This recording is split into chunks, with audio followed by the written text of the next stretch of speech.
Assalamualaikum warahmatullahi wabarakatuh. Salam sejahtera bagi kita semua.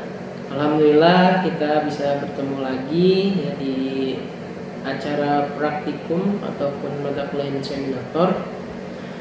Untuk pertemuan kali ini kita akan sama-sama mempelajari acara ke-1 dan juga acara kedua di mata kuliah minat profesi inseminator ini. Tentu di teori sudah disampaikan ya ketika di laboratorium bahwa mata kuliah minat profesi inseminator ini dilaksanakan di laboratorium dan juga di UPT Teaching Farm.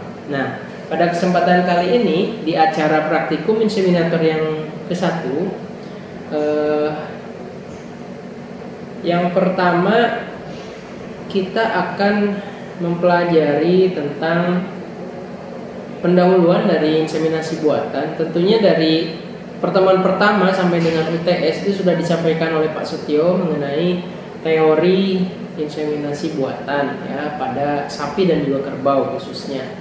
Nah, pada acara ini saudara nanti akan mempelajari mengenai arti penting dari tenaga atau petugas inseminator di Indonesia.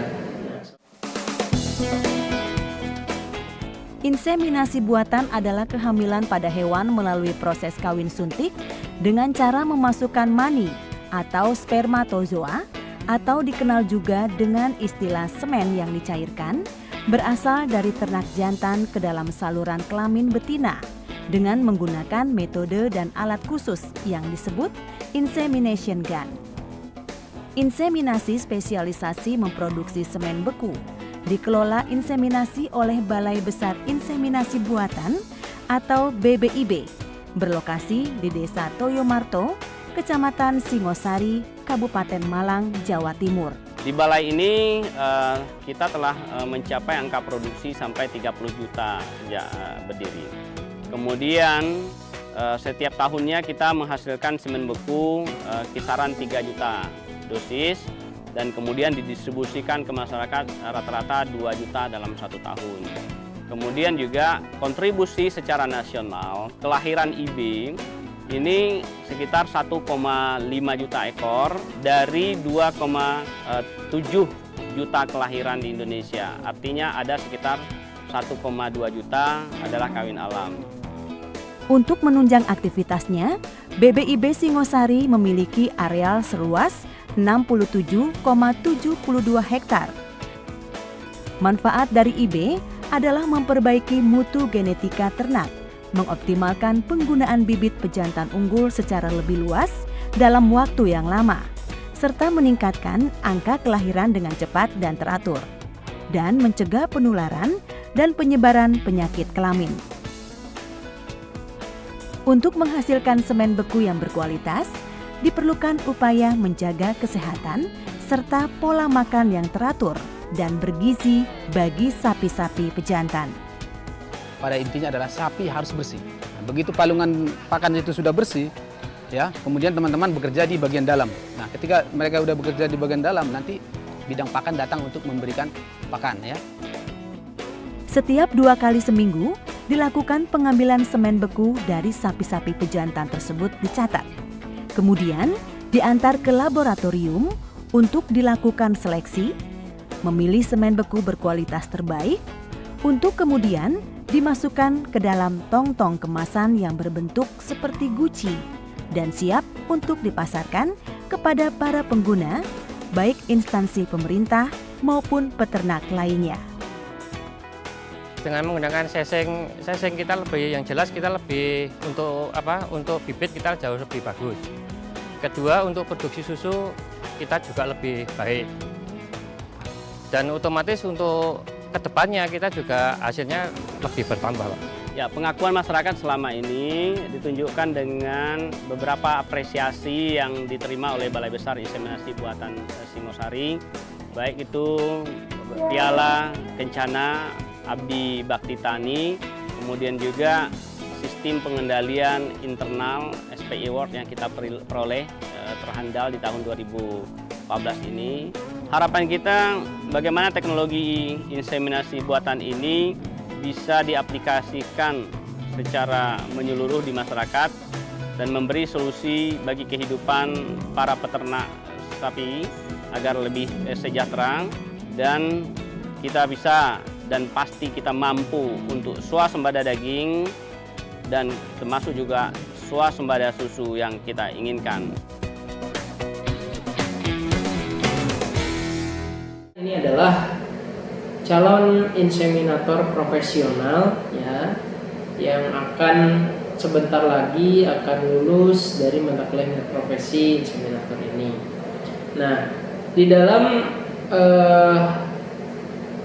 arti penting tenaga atau petugas inseminator yang ada di Indonesia adalah saudara merupakan ujung tombak dari Kementerian Pertanian, khususnya di Direktorat Jenderal Peternakan dan Kesehatan Hewan, untuk meningkatkan populasi dari sapi dan kerbau yang ada di Indonesia. Tentunya untuk mendukung program pemerintah di dalam upaya swasembada daging nasional tahun 2024 ya, yang diprogramkan oleh pemerintah. Semakin kompeten dari petugas inseminator, maka akan semakin tinggi pula angka keberhasilan ataupun angka kepentingan yang dihasilkan. Sehingga apabila ternak sapi ataupun kerbau itu banyak yang bunting dan juga banyak yang lahir, otomatis jumlah populasi ternak sapi dan kerbau yang ada di Indonesia akan semakin meningkat. Dengan peningkatan tersebut, maka nanti kebutuhan dari daging sapi atau daging merah di Indonesia akan semakin terpenuhi, dan harapannya pada tahun 2024 swasembada daging nasional bisa terpenuhi. Nah, jadi peran saudara itu sangat penting karena saudara yang akan menjadi eksekutor di lapangan untuk program peningkatan produksi dan juga peningkatan populasi dari sapi dan juga kerbau. Tentunya diimbangi dengan perbaikan kualitas dan juga perbaikan atau peningkatan kuantitas dari jumlah ternak sapi dan kerbau tersebut. Maka dari itu saudara tinggal mengikuti perkuliahan ini dengan serius, kemudian dipahami dengan sebaik-baiknya ya, terutama nanti di dalam pemahaman saudara mengenai anatomi reproduksi dari sapi ya. Kita menggunakan organ reproduksi sapi karena tidak jauh berbeda dengan kerbau. Nanti saudara pahami betul-betul apa saja bagian-bagian dari organ tersebut, kemudian fungsinya untuk apa ya, sehingga nanti kalian tahu di manakah kalian akan melaksanakan palpasi, kemudian nanti apa yang dicari ketika palpasi, kemudian nanti bagaimana proses deposisi semen itu harus di mana nanti disemprotkan atau ditembakkan. Nanti dasarnya adalah saudara harus memahami betul apa saja bagian-bagiannya, kemudian apa manfaatnya, seperti itu. Kemudian selain itu nanti saudara juga akan belajar mengenai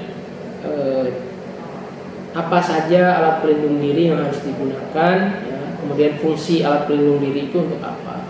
Selain itu saudara juga akan diajari mengenai cara untuk penanganan semen, mulai dari penampungan sampai penyimpanan di kontainer depo, kemudian bagaimana cara perawatannya, kemudian kontainer depo itu terdiri dari apa saja ya bagian-bagiannya, kemudian pemahaman mengenai nitrogen cair, kemudian pemahaman mengenai alat dan bahan inseminasi buatan, kemudian bagaimana standar operasional prosedurnya ya, kemudian yang terakhir adalah recording dan juga evaluasi.